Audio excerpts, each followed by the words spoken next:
Эзний хайр инрэл дуустдаггүй. Өршөөлтөн төгсгөлгүй. Өглөө бүр энэ нь цоо шин. Таны итгэлт байдал юутай аваагаав. Хермоны шүүдэр өглөөний хөтөлбөр эхэлж байна.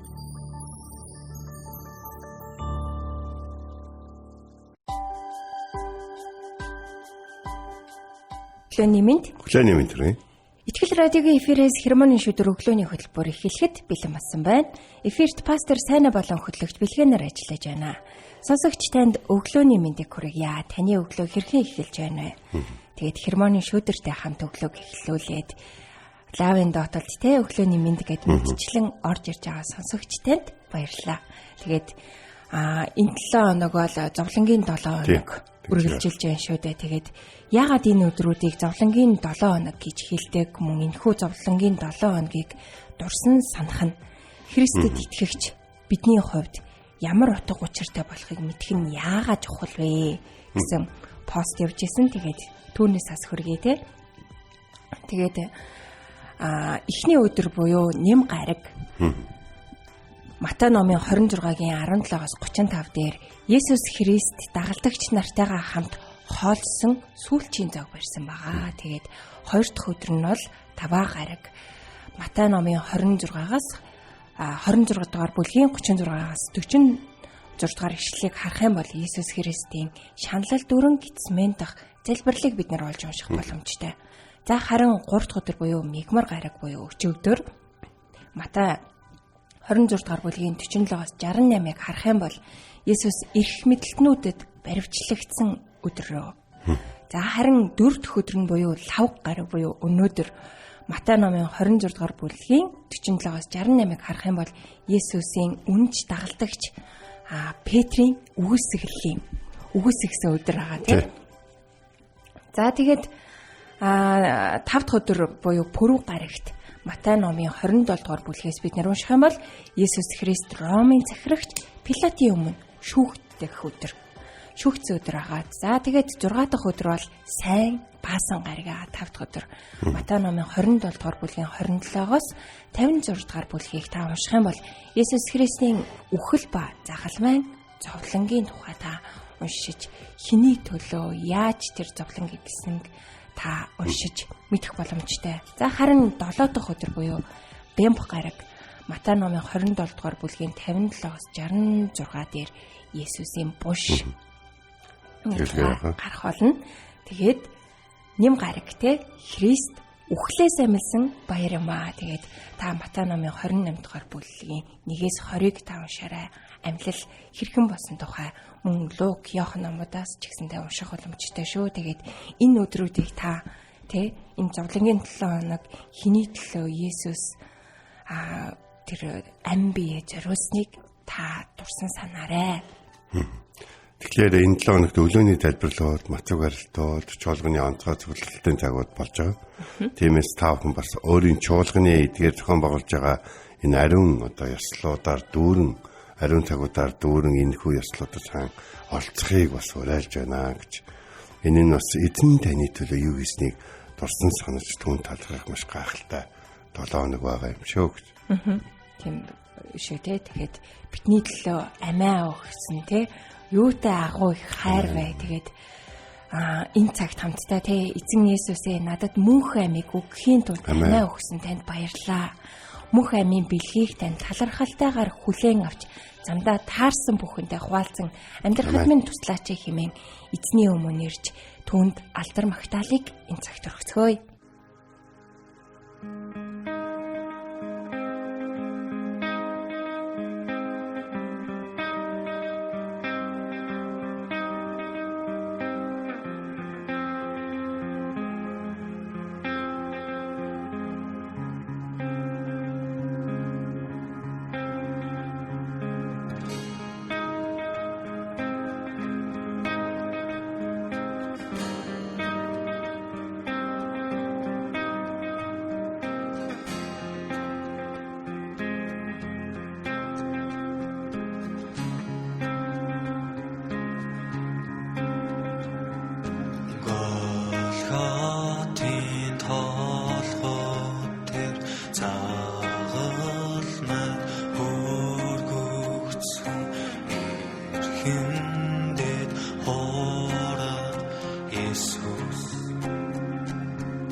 мэргэн ухаан Иесусийн цагаал анхаар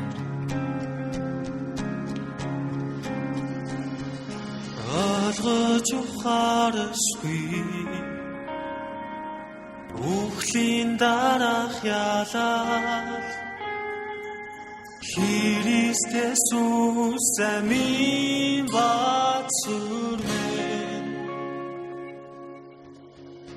Одамидуу хайрлыг үзэсгэлэнтэй эснээ бүх зүрхээрээ бүх хүчээрээ эзэндээ үргийг Одамидуу хайрлыг үзэсгэлэнтэй эснээ бүх зүрхээрээ бүх хүчээрээ эзний хүндэлцээ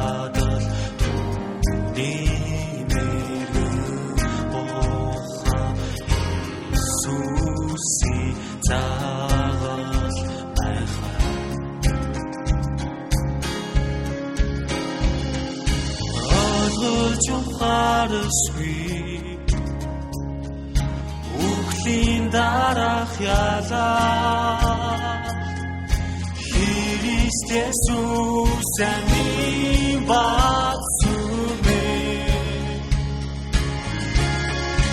Одамидуу хайрлыг үзэсгэлэнтэй эснээ бүх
зүрхээрээ бүх хүчээрээ эзэндээ үргийг Одамидуу хайрлыг үзэсгэлэнтэй эснээ бүх зүрхээрээ бүх хүчээрээ эзний хүндэлцээ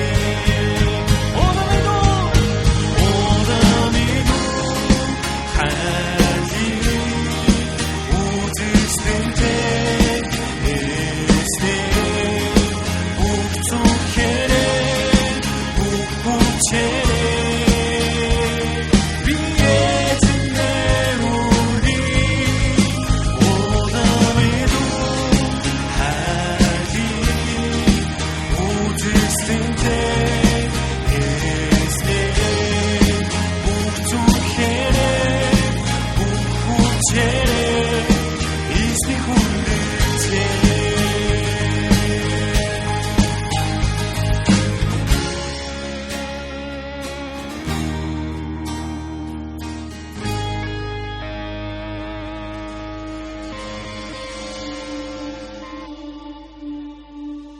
Өглөө бүр хайр инэрлээ надад сонсгооч. Танд л би итгэдэг үлээ. Явах замыг минь надад зааж өгөөч. Танд л би сэтгэлээ өргөн байна. Дуулал 143-ийн 8.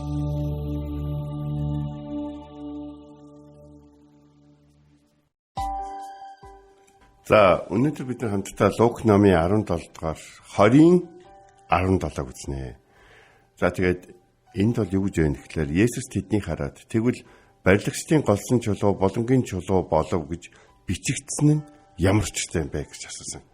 За тэгэхээр нэг чухал зүйлийг бид үргэлж бодож байгаа шүү дээ. Тэр нь үхээр Есүс эцгийнхаа хүслээс гадуур юу ч хийдэг байсан. Бас эцгийнхаа амнаас гарсан үгийг л бас ярьдаг байсан гэдэг. Яс алин болго аавын үгээр ярих юм те өөрөө нэг ганцхан юм ярьчия гэж юусоо бодог гэж. Есүс эцгийнхээ хүслийг гүйцэлдүүлэхээр ирсэн гэж. Есүс өөрт нь аавынх нь уугсан аягийг ууж тэрэн дотор нь хүм төрлөختний өмнөөс уух бүхий л зовлон зүдгүүр тэ бүх зүйл байсан ч таны хүслээр бүх зүйл болог гэд уугаад тэ. Есүс очмооргүй байгаа өөрийг нь дургуутах, доромжлох, эвгүй байдалд оруулах тэ гутаах тийм хүмүүс рүү очмооргүй байсан ч тэр хүмүүсийн дунд тэ ийм хүмүүс эргэн тойрон маань амьдарч байгаа учраас над дээр хэн ч ирэхгүй дээ гэж бодож байгаа тэр игэл жирийн бурхны хүлээгчдийн төлөө тэр өвчтэй, гэмтэй, гадуурхагдсан тэр одоо юу гэдгийг тухайн үеийн нийгмийн хамгийн одоо сөрөг дүр болчихсон тэдгээр хүмүүсийн төлөө Есүс ирж тэдэнтэй хооллож, тэднийг эдгээж тэдний хамт цагийг өнгөрүүлж, тэдний асуултанд хариулж, заримдаа тэднийг аварч одоо шинэ давхарж байгаа баригдсан эмэгтэйг Есүстэй авид ирэхэд Есүс түүнийг аварсан гэж. Есүс шиг тэр олон хүний нүдэн дээр одоо тэр багш хүн, тэр хуулийг заадаг хүн, өөрөө тэр бурхны ариун байдлыг заадаг хүн, өөрийгөө тэгээ бурхны хүү гэж хэлж байгаа тэр хүн тийм одоо кейс дээр бол ихэвчлэн яг үхээр өөрийгөө л аваад гарна гэж. Гэтэл Есүс тэр эмэгтэйг авч гарсан гэж. Тэр эмэгтэйг авч гарангууд тэр эмэгтэй Есүс хоёрыг орхиод бүгдээрээ тараа явцгаадаг байхгүй. Тэрний дараа харин тэр эмэгтэй Есүсийн хэлсэн үг чухал байдаг байхгүй. Нүгэл битий үлд. Яв. Би ч гэсэн чамайг шийтгэхгүй. Нүгэл битий үлд гэж хэлсэн гэж. Тэгэхээр хүмүүс Есүсийг голсон гэж өнөөдөр Есүс ярьж юм гэж. Тэгвэл барилгачдын голсон чулуу болонгийн чулуу болов гэж бичигдсэн ямар ч чиртэй юм бэ гэж хэлсэн. Бичигдсэн гэдэг нь юу гэхээр бичээсээр байсан гэсэн. Бичээсээр байсан гэсэн нь юу гэхээр бурхан та нар энэ үгийг уншиж энэ ойлголтыг авах ёстой. Та нар энийг уншихгүй өнгөрч болохгүй. Би энийг хэлэхгүй өнгөрч чадахгүй. Яагаад гэвэл энэ ойлголт чухал.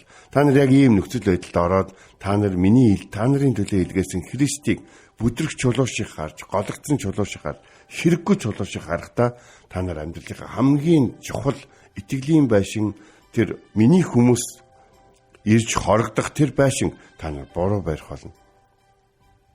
Тиймээс барилгачдын голсон чулуу болонгийн чулуу болов гэдэг нь ямар ч чиртэй юм бэ гэж. Тэгэхээр Есүс уг нь бол яг энэ үгийг хэлэхээс өмнө юу ярьж ирсэн бэхээр усан үзмийн цэцэрлэг төрөсөлдөг хүний тухай ярьчихсан байхгүй юу? Усан үзмийн цэцэрлэг төрөсөлдөг хүн байжээ. Тэгээд төрөөсөө авахаар эхлээд заснараа явуулсан чи заснарт нь доромжлоод зодоод өгсөнгөө. Тэгэхээр нь бүр дахин явуулсан ч гэсэн бүхэл заснарыг ингээд зодсон. Тэгэхээр хүүгээ явуулаа да. Чи ганц хүүгийн маань бол бас хүлээж авах байлгүй дээ. Хүү маань өв залгамжлагч ерөнхийдөө бол бүх зүйлийн эзэн баг би гэсэн үг шүү дээ. Явуулсан чинь энэ эзний өв залгамжлагч ирж шүү. Тэ? Энийг алчих юм бол цэцэрлэг минийх болно гэсэн тэр мунхаг түрээслэгчд тэр өв залгамжлагчийг алсан тухай ярьсныхаа дараа гинт барилгачдын голсон чулуу болонгийн чулуу болов гэж яагаад бичигдсэн юм бэ гэж хүмүүсээс асуусан. Бурхан хүмүүст хайртай учраас өнөөдөр хүртэл олон ишиг зүйлэгчид олон өөрийн зас нарыг бас олон өөрийнх нь ажлыг хийх хүмүүсийг сонгож тэднээр ажиллаа хийлгэж, тэднээр үгээ дамжуулж, тэднээр өөрийнхөө уучлалыг дамжуулж, тэднээр өөрийнхөө өршөөлийг тунхаглаж, тэднээр бас сануулга өгч, бас тэднээр дамжуулан шийтгэл болон сануулгын дотор одоо сахилгажуулагдаж байгаа өөрийн улс үндэстнийг дахин итгэл найдвар дотроо дахин сэргэн босч ирэх боломжийг өгч ирсэн. Гэхдээ тэдний ихэнх нь халагдсан, доромжлогдсон, гутаагдсан, нутгаасаа хөөгдсөн. Яг энийн тэр нөгөө нэг цэцэрлэгч цэцэрлэгийн эзэн түрээслэгчд рүү хүүгээ илч дарснараа явуулаад байгаадаа яг адилхан зүйл болсон. Тэгээд эцэст нь өв залгамтлагч ирсэн гэдэг нь Бурхны царин ганц хайртай хүү бидний төлөө ирсэн боловч бид нар бас түүнээс татгалцсан. Тийм учраас өнөөдрийн үгээс бүгдээр нэг зүйл өгöd. Танаас татгалцах үе ирнэ. Есүс итгэсэн учраас. Есүс чиг голсон, таны голох үе ирнэ. Есүс чиг хавцсан, таны хавчих үе ирнэ. Тийм учраас нэг л зүйлийг ойлгоод ав. Хамгийн гол нь хүмүүс юу гэж ярьж байгаагаас шалтгаалж таны итгэлийн амьдрал өрнөх биш. Харин та өөрийн эзэн Есүс Христийг юу гэж боддог вэ? Юу гэж итгэдэг вэ гэдэг дээр л хамгийн гол итгэл чинь өрнөх болно. Та нар намайг хэн гэж боддог вэ? Хүмүүсийн хувьд гологдсон боловч бидний хувьд амьдралын манд тулгын чулуу гэж боддгоо гэж. Тэгэхээр тухайн үед хүмүүс нэг зүйлд их харамсдаг нэг юм онцгой тохиолдол байдаг гэсэн мэн. Тэрний үхээр барилгачид буюу нөгөө хотын хэрэм мэрэм тайзмайд барьж байгаа хүмүүс нөгөө илүү гарсан чулуунуудаа аваачаад нөгөө хотынхаа гадна аваачаад ингээд хайчиж байгаа шүү дээ. Голоод тий хог барилгын хог гэж ойлгоод. Гэтэл дайснууд нь ирээд тэр чулуугаар нь барьсан бүтээсэн бүхэн л нь харагддаг байхгүй. Нураахад ашиглаж шүү дээ. Тийм болохоор яг тэр үед харахтаа энийг тий ямар ч хэрэггүй гэж боттол энэ нь биднийг унгаа хамгийн хэрэгтэй чулуунд болчихлоо гэж.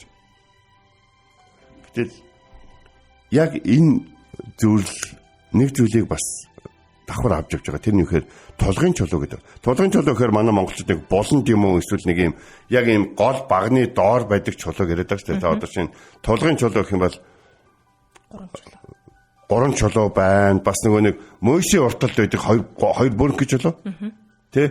Тэр чинь одоо тулгын чулуу шүү багны. Гэтэл Израильчүүдийн тулгын чулуу гэдэг нь бас нэг төлөв ирсэн. Юу гэхээр хаалганы хоёр талын нөгөө нэг ингээд одоо модны одоо чулуун одоо багнаа нь явж байгаад хамгийн дээд хэсэгт нь дээрээс нь гурвалжин хэлбэртэй чулууг жагталж хийдэг гэсэн. Хэдийгээр ингээд доор харагдж байгаа боловч тэрийг дээрээс хийж байгаа боловч тулгын чулуу буюу хамгийн чухал чулуу гэж үздэг гэсэн байна. Тиймээс бид нэр ингээд хоёр талаараа явж байгаа номон хэлбэртэй хаалганы хамгийн дээдлэлд байдаг тэр чулууг Израильчууд тулгын чулуу гэж нэрлэдгийг бид нар санаж хэрэгтэй. Бидний боддог шиг бүх зүйл доор байдаг юм биш. Бидний ойлгосон шиг бүх зүйл дорд үзэгдэхээр байдаг юм биш. Тэгж харагдаж байгаа боловч хамгийн үнцэнтэй зүйл нь байх боломжтой. Тиймээс бид юу гэж хэлгээхээр би та нарт хэлье. Бурхны хаанчлалыг та нараас авч түүний үр жимсийг ургуулах үндэстэнд өгөх болно гэж. Бурхны хаанчлал үл итгэгч эвдээчүүдээс авагдан харин итгэгч харин үндэстнүүдэд өгөгдсөн тухай Есүс хэлээд зогсохгүй юу гэж хэлсэн бэхээр барилгачдын голсон энэ чулуу хин дээр унана тэр хүн нэцэрх болно харин хин түүнд итгэн тэр хүн харин одоо мөнх хамтаа болгох тухайд ярьсан байна. Тэгэхээр бид нар нэг зүйлийг мэдэх хэрэгтэй. Тэдний өгүүлсэн Есүс нь хожим нь шүүлтийн үед тэдний дээрээс унах болно. Өнөөдрийн үгийн төгсөл хамгийн гол миний хэлхийг хүсэж байгаа зүйл бол гэхээр Есүс иш үзүүлэгчдийг дорд утсан тухай талбай түрээслүүлэгч эзний тухай сургаал зүйл ярьсныхаа дараа тулгын чулуу гинт ярьсан нь та нар Бурхны агууг үргэлж ярьж Бурхны ард түмэн гэдгээр бахархдаг боловч үндэстнүүдэд өршөөл үзүүлж тэдэнд хандсан авралын төлөвлөгөөгөө ойлгохын тулд та нарыг өөрсдийг чинь тэдний дунд эзэмшлээ болгож сонгосон, тэдний дунд хайрынхаа илэрхийлэл болгож сонгосон, тэдний дунд одоо ингээ бат бөх байдал, тулгууртай байдал, авралын байдал, итгэж болохоор байдлын одоо гэртэл болгон өөрсдийг чинь сонгосон гэдгийг мартаад байна. Тэгээд та нар барилгачдын голсон чулуу шиг өөрсдөө ингээ болцоод байна. Бас Христийг та нар хүмүүст тэгж ойлгуулад байна. Өнөөдөр алгаслын баярын өдөр хамгийн чухал зүйл нь Бурхны амласан Христ шүү дээ. хамгийн чухал зүйл нь Бурхны биднээс хүлээж байгаа өргөл шүү дээ. Тиймээс та нарын голсон зүйл хамгийн хэрэгтэй зүйл байх тохиолдолд гарах болно. Тэгээд бас нэг зүйлийг хэлэхэд бидний голж байгаа бүхэн голж байгаа шигэ тийм биш байж болно. Нэг үг хэлээд тасгай. Сайн мужаан энэ модоор юу хийх вэ гэж ямар ч юм гачин ургацсан ярихтай модыг хараад бодож идэг бол муу мужаан бол яа гэхээр өөрийнх нь хийхийг хүссэн тэр толгоонд нь байгаа зүйлд тохирох модыг хасаар л явж идэг. Харин муу мужаан бол тэгдэг. Сайн мужаан бол ямар ч мод өөрийнх нь өмнөөс нь за нэг юу хийж болох вэ гэж хардаг байгаа. Бурхан таныг сайн мужаа шиг хардаг юм шүү. Харин Бурхан зарим хүний нүдэнд гологдсон чулууч харагдаг боловч таны хувьд таны тулгуур чулуу, таны дээрэн зогсох амьд таныг аврах тийм чулуу юм шүү.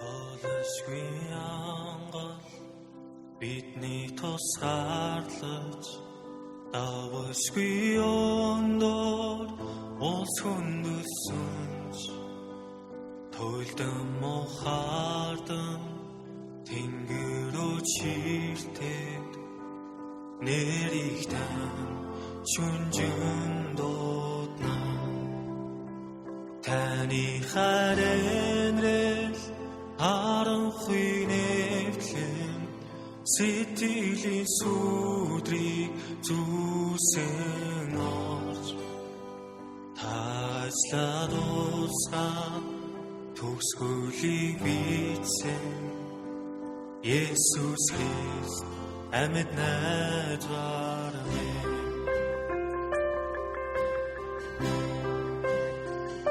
имагуушол хизааргүй нэг үслэн хин төсөөл чадахгүй ямар зүрхэл духвэ Surjavlan gahaj minni chud imeusen namagu chansnik zagal mazarlaj khadi khanama tutsanto gahunchik davrat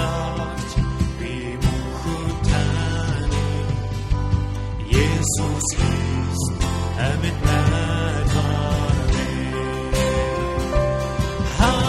Hallelujah, намайг чудос димагти. Hallelujah, үхэл намайг атгахгүй.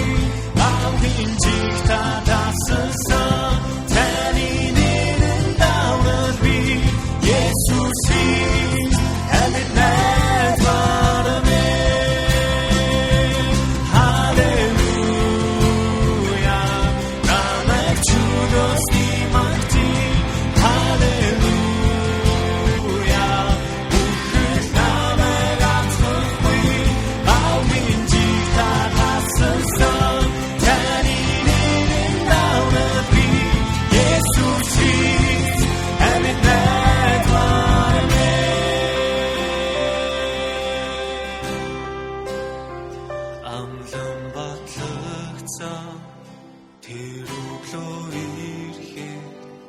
Boşluktan biten emsalın bost Arslan yerden enirgüik siric Bitni boşluk zehrih bıydağlar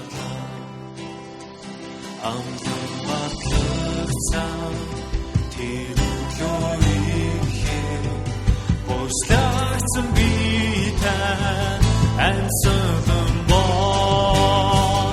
Aslım giyerken elmir büksilet bitti boş mu tekrih bidada Yesus'tan yerden bize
Есүс тэднийг хараад тэгвэл барилгачдын голсон чулуу булангийн чулуу болов гэж бичигдсэн нь ямар учиртай вэ? Лук номын 20 дугаар бүлгийн 17 дугаар ишлэлээс өнөөдөр бид нэр суралцлаа. Хэдийгээр тэд Есүсийн амийг хөнөөсөн ч Бурхны зорилгыг хөнөөж чадахгүй гэдгийг Есүс маш сайн мэдэж байсан юм а.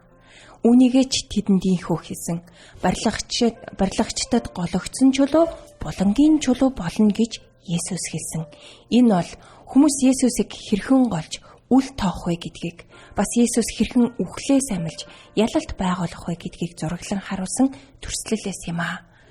Тэгээд түрүүн пастор маань хэлсэн те. Таны хэрэггүй гэд магадгүй голоо төрхсөн зүйл хэрэгтэй тэр чухал зүйл байх вэ те. Бид нэр хүмүүсийг гаднаас нь хараа те шууд ингээд ялгадаг шүү дээ. За энэ хүн надад хэрэгтэй, энэ хэрэггүй гэдэг ч юм уу ямар нэг байдлаар бид нэр ханддаг. Харин бурхан тэгдэггүй маа. Яг л түрүүний тэр нэг сайн мужаан шиг те нэг гаднаас нь хараад энэ модыг хэрхэн яаж урлаж болох вэ гэж хардаг шиг биднийг тэгж хардаг юм шүү. Тэгээд энэ цагт эзний өмнө ирж залбирах цагийг гаргацгаая. Эхэзэн минь энэ цаг мөчид бидэнтэй хамт байгаач. Бид гологдсон ч таны хамгийн сайн гэрчлэл байхыг хүсэж байна. Харин бид таны бидний амьдралд хийж байгаа зүйлийг анзаарахгүй өнгөрөх эсвэл үн цэнгүй тооцоос та биднийг хамгаалж өгөөч. Харин сүнсээр өдөр болгон бидний хөтлөн дагуулаач.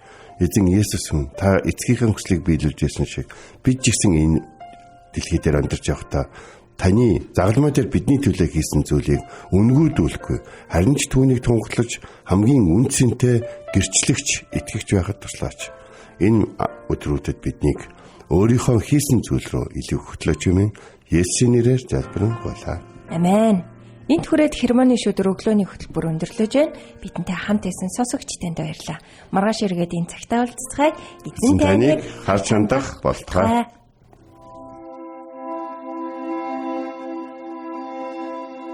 Эзэн зүрхийг чинь Бурхны хайр ба Христийн төвчөрт чиглүүлэх болтугай. Хермоны шүдэр өглөөний хөтөлбөр танд хүрэлээ.